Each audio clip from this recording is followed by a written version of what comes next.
வணக்கம். G news Tamil 24x7 செய்திகளுக்காக செய்தி வாசிப்பவர் வித்யா.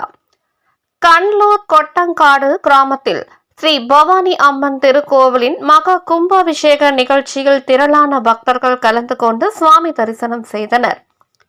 திருவள்ளூர் மாவட்டம் கும்மிடிப்பூண்டி ஒன்றியம் கண்லூர் கொட்டங்காடு கிராமத்தில் கனவில் வந்து காட்சியளித்த இடத்தில் அருள்மிகு ஸ்ரீ பவானி அம்மன் திருக்கோவில் கட்டி முடிக்கப்பட்டது. மேலும் பிரகார மூர்த்திகளாக ஸ்ரீ பால விநாயகர், ஸ்ரீ பால முருகன், சிம்ம வாகனம், பலிபீடம் ஆகியவை அமைக்கப்பட்டு இக்கோவிலின் மகா கும்பாபிஷேகம் இன்று காலை நடைபெற்றது.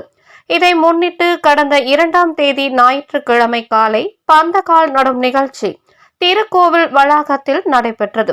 8ஆம் தேதி சனிக்கிழமை வாஸ்து பூஜை நடைபெற்றது. 9ஆம் தேதி ஞாயிற்றுக்கிழமை புற்றுமண் எடுத்தல், கங்கை தீர்த்தம், ஆவாகனம், புதிய விக்கிரகங்கள், ஸ்ரீ பவானி அம்மன், ஸ்ரீ பால விநாயகர், ஸ்ரீ பால முருகன், சிம்ம வாகனம், பலிபீடம் ஆகிய சுவாமிகள் கரிக்கோலம் உலா வரும் நிகழ்ச்சி கிராமத்தில் முக்கிய வீதிகளின் வழியாக நடைபெற்றது. இதன் பின்னர் கலச ஆவாகனம், புண்ணியாவச்சனம், மகா கணபதி ஹோமம், நவகிரக ஹோமம், ஸ்ரீ பவானி அம்மன் ஹோமம், கிராம சக்தி ஹோமம், புதிய விக்கிரகங்கள் கண் திறத்தல், விக்கிரகம் பிரதிஷ்டை உள்ளிட்டவை நடைபெற்றது.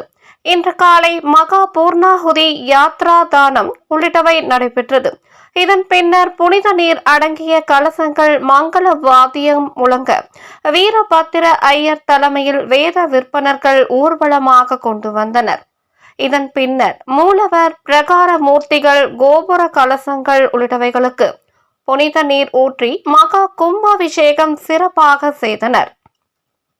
இதனைத் தொடர்ந்து மூலவருக்கு பால், தயிர், பன்னீர், ஜவ்வாது, இளநீர் உள்ளிட்ட 16 வகையான திரவியங்களால் அபிஷேகம் செய்தனர். இதன் பின்னர் பூக்களால் அலங்கரிக்கப்பட்ட மூலவருக்கு மகா தீபாராதனை காண்பிக்கப்பட்டது.